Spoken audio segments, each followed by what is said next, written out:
I am the Tofu Golem. Please enjoy the video. You start by gathering the assets, your video and a high-contrast QR image. Open your editor and import both files.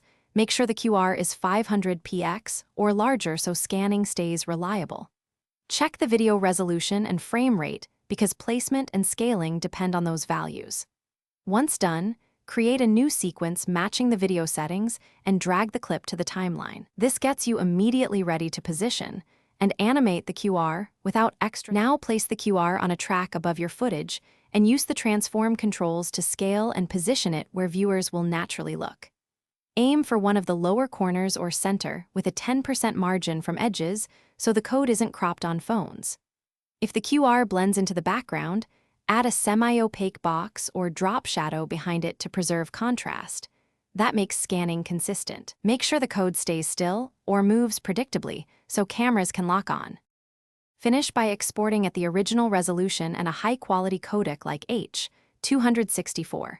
Once you have the file, immediately test by scanning with several phones at varying distances and angles to confirm reliability. If the code doesn't scan, make iterative fixes. Enlarge the QR, boost contrast, or add a solid backing, and avoid complex motion.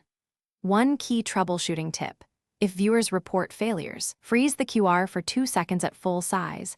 Stability often fixes most scanning issues. Thanks for watching. Consider subscribing if we helped you today.